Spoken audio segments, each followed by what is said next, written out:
She went to Chicago, and she bought what she could of furniture. Her dream had always been to open a furniture store.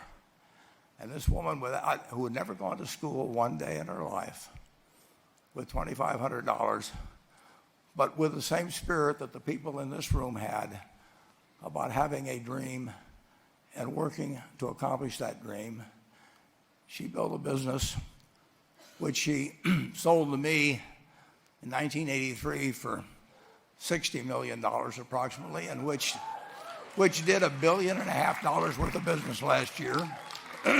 Was Missouri.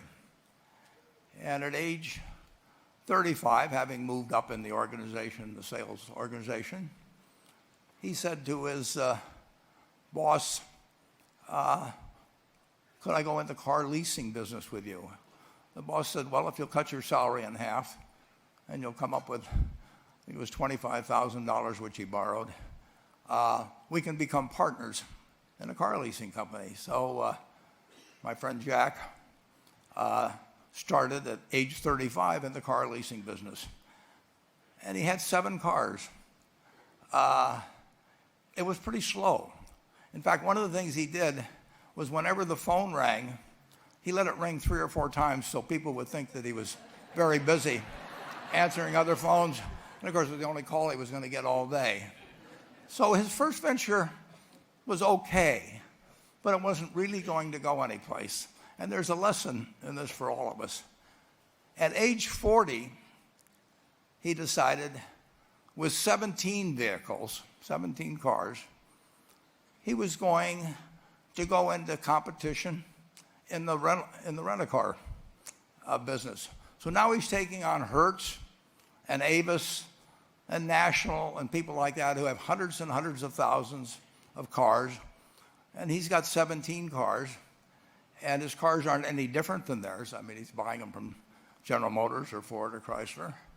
And he can't get the airport locations. Those companies have them all sold up. But he was determined that he would basically offer the customer, can't offer him a different car, but he can offer them friendlier service than they've ever seen. And so he started a company. He named it after the battleship that he'd flown from in the Pacific, which was the USS Enterprise. And he died about a year and a half ago. But when he died, his rent-a-car company, starting with those 17 cars, was worth more than Hertz and Avis and all the rest of the rental cars put together. So this man in the United States, he didn't invent artificial intelligence, but he lived by the creed, basically, of delighting his customers and working with people and establishing the relationship with them so that they in turn would want to delight the customers.